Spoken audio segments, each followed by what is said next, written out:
Pro kabaddi league 2021 tournament का 9वां दिन और आज भी होंगे 2 मुकाबले। एक वो टीम उतरेगी जो चैंपियंस बन चुकी है और एक सामने ऑपोजिशन टीम रहेगी, वो भी उससे अगले साल चैंपियंस बनी थी, मतलब जयपुर पिंक पैंथर्स जिन्होंने 2014 में टूर्नामेंट जीता था। उसके साथ होगी यू मुंबा। फिर दूसरा मुकाबला खेला जाएगा जो होगा हरियाणा स्टेलर्स वर्सेस बेंगलुरु बुल्स के खिलाफ। कुछ टीमें वापस फॉर्म में आ चुकी है, कुछ टीमें वापस फॉर्म से जा चुकी हैं। इन पर बात करेंगे, लेकिन उनसे पहले भारत के सबसे बड़े गेमिंग ऐप के बारे में बात कर लेते हैं, विंजो। यहाँ पर 100 से ज्यादा गेम्स है, वो भी 12 भाषाओं में।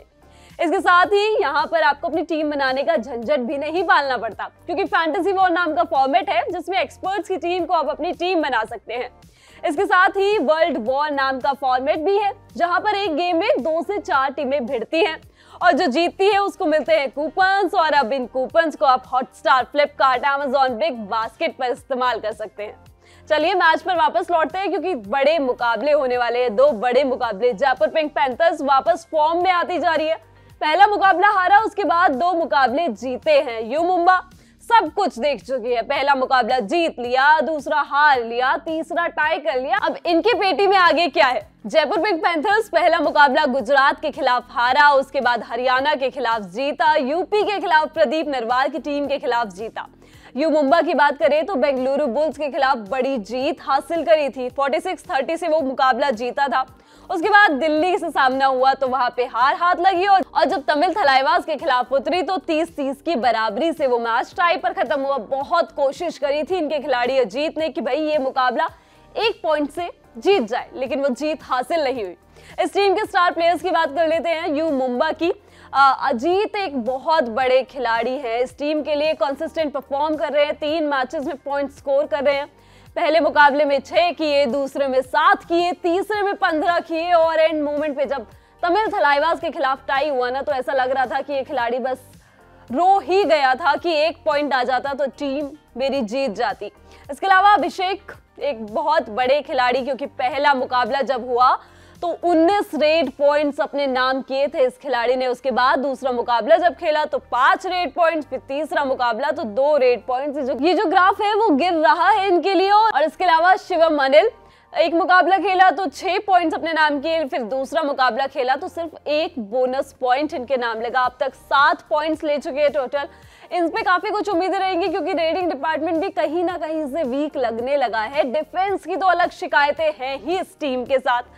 उससे पहले डिफेंस की भी बात कर लेते हैं, क्योंकि डिफेंस में जो है रिंकू डिफेंडर, इनके ऊपर काफी कुछ निर्भर करेगा। 3 मैचेस में 2-1-2 करके टैकल पॉइंट्स निकाले हैं, कुल 5 टैकल पॉइंट्स निकाले और इनके साथ मोहसेन 2 और 3 टैकल पॉइंट्स अपने नाम कर चुके हैं, 5 टैकल पॉइंट्स इनके नाम रहे हैं। अब कप्तान फजल अतरचली ही कुछ टैकल पॉइंट्स नहीं निकाल रहे हैं, तो एक तरीके से डिफेंस बहुत ज्यादा कमजोर नजर आता है इस टीम का। बेंगलुरु के खिलाफ अपना मुकाबला जीता था, जिसमें 26 रेड पॉइंट्स और 13 टैकल पॉइंट्स निकले थे। उस मुकाबले को अगर आप साइड रख देंगे तो उसके बाद दिल्ली के खिलाफ 18 रेड पॉइंट्स और सिर्फ 6 टैकल पॉइंट्स इस टीम ने निकाले थे। तमिल के खिलाफ जब उतरी तो 18 रेड पॉइंट्स और 5 टैकल पॉइंट्स निकाले थे। अब इस 18 में ये भी याद रखिएगा कि अजीत ने सुपर 10 लिया था, तो बाकी खिलाड़ियों ने कितना कंट्रीब्यूट किया वो यहीं से पता चल जाएगा। तो डिफेंस के साथ साथ रेडिंग डिपार्टमेंट में भी सपोर्ट की बहुत ज्यादा जरूरत है इस टीम को। दूसरी तरफ जयपुर पिंक पैंथर्स की बात करें तो पहला मुकाबला हारा था, लेकिन उसके बाद जीत हासिल हो गई है इस टीम के पास और इनके स्टार प्लेयर जो है वो खूब चल रहे हैं। अर्जुन देशवाल 3 सुपर 10 लगा चुके हैं 3 मैचेस में, 10, 18, 11 इन टोटल 39 रेटिंग पॉइंट्स इनके नाम है। और इसके साथ साथ दीपक निवास हुड्डा कप्तान भी चलने लगे हैं। पहला मुकाबला सिर्फ 4 रेटिंग पॉइंट्स हासिल हुए थे, लेकिन उसके बाद अच्छा कमबैक किया, 10 पॉइंट्स अगले मैच में निकाले और जब उससे अगले मैच में गए तो 9 रेड पॉइंट्स और इनके नाम रहे। डिफेंस की बात की जाए तो शॉल कुमार, इनके ऊपर भी काफी कुछ डिपेंड करेगा। पहला मुकाबला छोड़ दिया जाए तो दूसरे मुकाबले में 4 टैकल पॉइंट्स निकाले, फिर उससे अगले मुकाबले में 2 टैकल पॉइंट्स निकाले। इन टोटल अब तक टीम के लिए 6 टैकल पॉइंट्स ले चुके हैं। इनके साथ नितिन भी आते हैं। पहले मुकाबले में 2 बोनस पॉइंट्स निकाले थे और फिर अगले में 1 और फिर जब और आगे बढ़े तो 4 टैकल पॉइंट्स इनके नाम रहे। अब तक टोटल 7 पॉइंट्स इनके नाम हैं और संदीप धुल इनके ऊपर भी काफी कुछ डिपेंड करने वाला है। पहले मुकाबले में 3 टैकल पॉइंट्स निकाले थे, लेकिन मौका दिया जा सकता है इस खिलाड़ी को, टीम के लिए प्रूव कर चुके हैं। प्रॉब्लम एरिया की बात की जाए जयपुर पिंक पैंथर्स के लिए तो इतनी ज्यादा कोई बड़ी प्रॉब्लम लगती नहीं है, क्योंकि रेटिंग में पॉइंट्स आ रहे हैं। दीपक निवास हुड्डा निकाल के ला रहे हैं, उनके साथ अर्जुन देशवाल हैं, तो कहीं ना कहीं से रेटिंग में अगर एक खिलाड़ी नहीं भी चलता तो एक खिलाड़ी अच्छे से प्रूव करके पॉइंट्स लेके आ रहा है। डिफेंस में भी कोई ना कोई परफॉर्म करके देता है हमेशा इस टीम के लिए। शॉल कुमार है, नितिन है, संदीप धुल है।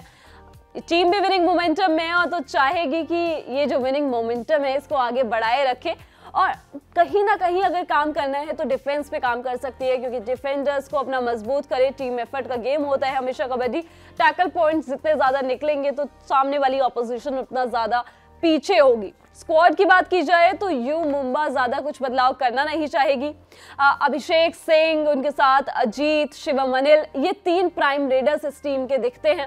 इसके अलावा डिफेंस की बात की जाए तो रिंकू अपनी जगह ऑटोमेटिकली बनाते हैं और उनके साथ मोहसिन। एक खिलाड़ी आप हरेंद्र कुमार को ले सकते हैं, आशीष को ले सकते हैं, दोनों एक एक मैच में 4, 1, 3 ऐसे टैकल पॉइंट्स निकाल चुके हैं। उसके बाद भी एक खिलाड़ी की जगह बनती है, 7 खिलाड़ी उतरते हैं और इसमें जो 7वीं जगह है वो जाहिर सी बात है फैजल अतरचली ही भरेंगे। पहला मुकाबला जब खेला था बेंगलुरु बुल्स के खिलाफ तो 2 पॉइंट्स इन्होंने निकाले थे, लेकिन उसके बाद से 0-0 पॉइंट्स इनके नाम रहे हैं। फॉर्म काफी ज्यादा चिंता का विषय है फैजल अतरचली की, क्योंकि कप्तान ही एक डिफेंडर के तौर पर लीड नहीं कर रहा है, तो चीजें जो है मुश्किल में आ जाती है और यू मुंबा के साथ ये दिख भी रहा है। इसके अलावा अगर जयपुर पिंक पैंथर्स के स्क्वाड की बात की जाए तो वो भी ज्यादा बदलाव के साथ नहीं उतरेगी। अर्जुन देशवाल हैं, उनके लिए लगातार 3 सुपर 10 निकाल चुके हैं। दीपक निवास हुड्डा है, अच्छी फॉर्म में वापस आ चुके हैं। डिफेंस की बात की जाए तो शॉल कुमार है, नितिन रावल है, विशाल है, काफी कुछ संभालने वाली टीम है। इसके अलावा नितिन या फिर संदीप धुल के साथ भी ये टीम जा सकती है। अब बैटल की बात भी कर लेते हैं, क्योंकि जब इतनी बड़ी टीमें भिड़ने वाली है तो बैटल किन खिलाड़ियों के बीच में देखने को मिलेगा। डिफेंस वर्सेस रेडर वाली लड़ाई तो मुश्किल सी लग रही है, क्योंकि यू मुंबा का डिफेंस इतना अच्छा नहीं रहा है इस सीजन। 3 मैच खेले, पहले में अच्छा डिफेंस था, लेकिन बाकी 2 मुकाबलों में बिलो पार परफॉर्म किया है इनके डिफेंडर्स ने। रेडर वर्सेस रेडर की लड़ाई आप जरूर दे सकते हैं। अजीत वो काफी अच्छे से परफॉर्म कर रहे हैं और उनके साथ अर्जुन देशवाल की लड़ाई देखी जा सकती है। ये रेडर वर्सेस रेडर कौन कितने पॉइंट्स कमाता है, ये लड़ाई काफी इंटरेस्टिंग हो सकती है। वॉच आउट प्लेयर्स की बात भी कर लेते हैं, क्योंकि वॉच आउट में अब कौन परफॉर्म कर रहा है टीम के लिए। यू मुंबा की तरफ से अजीत आते हैं, अभिषेक पे भी नजरें होंगी, क्योंकि पहला मुकाबला जिस तरीके से गुजरा उसके बाद से उस कदर की परफॉर्मेंस नहीं दिखी है। और इनके साथ फजल अतरचली पे भी नजर होगी, क्योंकि काफी बड़ा नाम है प्रो कबड्डी लीग में और ईरानियन प्लेयर है। काफी कुछ इनके ऊपर भी डिपेंड करेगा कि अपनी टीम को कैसे लीड करते हैं, क्योंकि यहाँ से हार एक सोल्यूशन नहीं है किसी भी टीम के लिए। जयपुर के जो खिलाड़ी होंगे प्ले वॉच आउट के लिए, उसमें अर्जुन का नाम तो ऑब्वियसली टॉप पे आता है। 3 मुकाबले, 39 रेट पॉइंट्स तीनों मैचेस में निकाले हैं सुपर 10। इसके साथ कप्तान दीपक हुड्डा कंसिस्टेंट परफॉर्म कर रहे हैं और उनके साथ डिफेंडर्स में नजरें हो सकती है शॉल कुमार के ऊपर। 6 टैकल पॉइंट्स अब तक निकाल चुके हैं और टीम के लिए एक बड़ी दीवार, एक अच्छी दीवार बन के लगे हुए। दूसरा मुकाबला होगा Haryana stealers versus Bengaluru bulls के बीच। बेंगलुरु बुल्स पहला मुकाबला हारी थी पवन सहरावत की टीम, उसके बाद कमाल की वापसी की है, लगातार 2 मुकाबले जीते हैं। और सामने होगी हरियाणा स्टीलर्स, जिसने अपने 2 मुकाबले हारे और उसके बाद जब तीसरे मुकाबले में उतरी तो जीत हासिल हुई।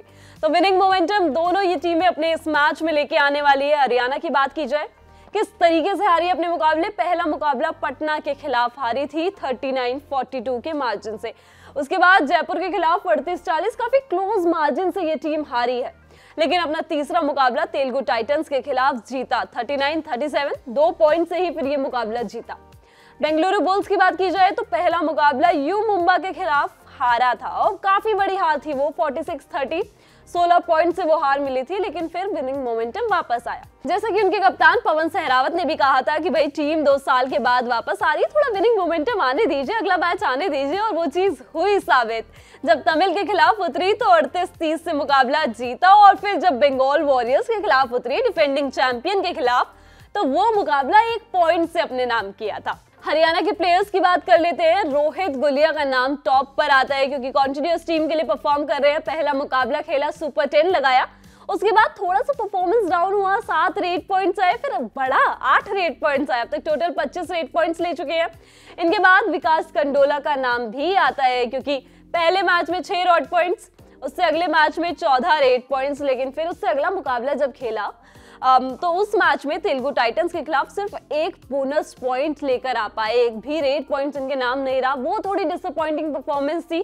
अब तक टोटल 21 रेड पॉइंट्स, 21 पॉइंट्स ये कमा चुके हैं। लेकिन उस मैच में एक खिलाड़ी चमका था इस टीम के लिए, मीतू महेंद्र। 12 रेड पॉइंट्स उन्होंने निकाले थे, सुपर 10 पूरा किया था और उससे पहले वाले मैचेस में 3 या 4 रेड पॉइंट्स ही ले रहे थे और इससे अगले में जब आए तो तेलुगु टाइटंस के खिलाफ अपनी टीम को मुकाबला जिताया और इन टोटल 19 पॉइंट्स अभी तक ये कमा चुके हैं। हरियाणा के डिफेंस की बात की जाए तो जयदीप, कुलदीप और सुरेंद्र नाडा पे काफी कुछ डिपेंड करता है। बीते मुकाबले में जयदीप, कुलदीप नहीं चले, सिर्फ एक टैकल पॉइंट लेके आए थे, लेकिन उससे बीते 2 मैचेस में लगातार 5-5 टैकल पॉइंट्स उन्होंने निकाले हैं। सुरेंद्र नाडा की बात की जाए तो उनका परफॉर्मेंस भी ऐसा ही रहा है, लेकिन आखिरी मैच में थोड़े 2 पॉइंट ज्यादा निकाल लिए थे। 3 टैकल पॉइंट्स उन्होंने निकाले थे। अब तक टोटल 13 टैकल पॉइंट्स ये अपने नाम कर चुके हैं। प्रॉब्लम एरिया क्या है? प्रॉब्लम एरिया बताना थोड़ा सा मुश्किल लगता है, क्योंकि जब आप जीत के साथ आते हैं तो आप एक बड़ी टीम, कंसिस्टेंट टीम नजर आते हैं। एक चिंता का विषय जो रहेगा वो विकास कंडोला की परफॉर्मेंस रहेगी, क्योंकि पिछले मुकाबले में एक बोनस पॉइंट उनके नाम रहा था। तो इस मैच में काफी कुछ डिपेंड करेगा कि वापस जिस कद के वो प्लेयर है उस तरीके का परफॉर्म करके दिखाए। बेंगलुरु बुल्स की बात की जाए तो उस टीम में सबसे पहले तो उनके कप्तान नजर आते हैं पवन सहरावत, जिस तरीके का परफॉर्मेंस देते हैं। पहले मुकाबले में सुपर 10 निकाला, टीम हारी। उससे अगले मुकाबले में 9 रेड पॉइंट्स लिए और उससे अगले मुकाबले में 15 रेड पॉइंट्स लिए। अब तक टोटल 36 रेड पॉइंट्स अपने नाम कर चुके हैं। पवन सहरावत के असिस्टेंस के लिए एक खिलाड़ी आया इस टीम में, जो कि पहले दिल्ली के लिए खेला करता था और नवीन को असिस्ट किया करते थे। नवीन के साथ खूब सारे रेड पॉइंट्स कमाया करते थे। चंद्रन रंजीत पहला मुकाबला खेला, सुपर 10 हासिल किया, 13 रेड पॉइंट्स कमाए। उसके बाद 7 रेड पॉइंट्स, 6 रेड पॉइंट्स में थोड़ी सी गिरावट आई है, लेकिन जिस तरीके की परफॉर्मेंस ये देते हैं, पवन सहरावत को काफी असिस्ट करते हैं। इन टोटल 26 रेड पॉइंट ये अपने नाम कर चुके हैं। इसके अलावा डिफेंस की बात की जाए, क्योंकि रेडर्स में ये 2 खिलाड़ी सामने से चमकते हैं इस टीम के लिए। डिफेंस में ऐसे ही भरत अच्छा कर रहे हैं। पहले मुकाबले में 2 बोनस निकाले, फिर अगले मुकाबले में गए तो 5 टैकल पॉइंट्स, फिर उससे अगले मुकाबले में 1 टैकल पॉइंट्स, ओवरऑल 8 पॉइंट्स जो इन टोटल ये निकाल चुके हैं। इसके अलावा अमन है, जिनका पहला मुकाबला छोड़ दिया जाए तो दूसरे मैच में 3 टैकल पॉइंट्स निकाले, उससे अगले मुकाबले में 2 टैकल पॉइंट्स निकाले, ओवरऑल 5 टैकल पॉइंट्स निकाल चुके हैं ये अब तक। और बेंगलुरु बुल्स की जो प्रॉब्लम एरिया है उसको देखा जाए तो रेटिंग डिपार्टमेंट इस टीम का बहुत शानदार है, क्योंकि चंद्रन रंजीत इस टीम के लिए परफॉर्म करते हैं और लगातार पॉइंट्स लेके आते हैं। उसके साथ ही Pawan Sehrawat, raiding department perfectly fit and fine लगता है। डिफेंस को और ज्यादा मजबूत किया जा सकता है, क्योंकि आखिरी मुकाबला बंगाल के खिलाफ जीती जरूर है ये टीम, लेकिन उस मुकाबले में सिर्फ 6 टैकल पॉइंट्स आए थे, मतलब डिफेंडर्स ने सिर्फ 6 पॉइंट्स निकाल के दिए थे। तो ये एक बात रहेगी कि बेंगलुरु बुल्स मैच में जाने से पहले ध्यान रखना चाहेगी। स्क्वाड की बात भी कर लेते हैं, क्योंकि जब ये उतरेंगे तो हरियाणा जाहिर सी बात है जीत के साथ आ रहे हैं, तो चाहेगा नहीं कि टीम में कुछ छेड़खानी हो। रोहित गुलिया, विकास कंडोला, मीतू महेंद्र प्राइम रेडर्स के फॉर्म में रहेंगे। डिफेंस की बात की जाए तो सुरेंद्र नाडा, रोहित, जयदीप, कुलदीप और रवि कुमार को मौका दिया जा सकता है। रवि कुमार बीते मैच में 4 टैकल पॉइंट्स निकाले थे इन्होंने। और दूसरी तरफ अगर बेंगलुरु की बात की जाए तो पवन कुमार सहरावत, चंद्रन रंजीत, इन दोनों को तो पक्का अपनी टीम में रखिए। उसके बाद डिफेंस की बात की जाए, मयूर कदम बीते मैच में अच्छा करके आ रहे हैं। अमन, भरत ऑलराउंड परफॉर्म करके देते हैं इस टीम के लिए। सौरभ नंदल, इनको मैच में खिलाया जा सकता है, क्योंकि जब दूसरा मुकाबला खेला था, तीसरे मुकाबले में पॉइंट्स नहीं थे, दूसरा मुकाबला जब खेला था तो 5 पॉइंट्स इकलौते इन्होंने ही निकाले थे सबसे ज्यादा। और महेंद्र सिंह इस टीम में अपनी जगह बना सकते हैं। कि बैटल किसके बीच में होगा, ये जो रेडर वर्सेस डिफेंडर वाली लड़ाई होती है ना, ये एक अलग ही लेवल की होती है। तो प्रवीण कुमार सहरावत के सामने कौन होगा? सुरेंद्र नाडा से काफी कुछ उम्मीदें रहेंगी कि जब प्रवीण कुमार सहरावत आए तो उनको जरा अपने ऑपोजिशन, मतलब अपने डिपार्टमेंट में ही रखे और वहां से सीधा वापस बाहर ही भेज दे, ताकि टीम के लिए पॉइंट्स भी आए और उनकी जो ग्राफ है वो भी आगे बढ़े। इसके साथ एक रेडर वर्सेस रेडर की लड़ाई भी देखने को मिलने वाली है, क्योंकि जब अगर एक तरफ से प्रवीण कुमार सहरावत स्कोर करेंगे तो दूसरी तरफ से विकास कंडोला पीछे थोड़ी बैठेंगे, उनसे काफी कुछ उम्मीदें रहेंगी। बीते 2 मैचेस में अच्छा किया है, लेकिन आखिरी ये जो तीसरा मुकाबला था उसको छोड़ दिया जाए, जिसमें सिर्फ 1 बोनस पॉइंट आया, तो उसके अलावा टीम के लिए अच्छा परफॉर्म किया है। 21 इन टोटल पॉइंट्स ये भी अभी तक निकाल चुके हैं। इसके अलावा वॉच आउट प्लेयर्स की बात भी कर लेते हैं। वॉच आउट प्लेयर्स, किन खिलाड़ियों पे नजरें रखेंगे आप?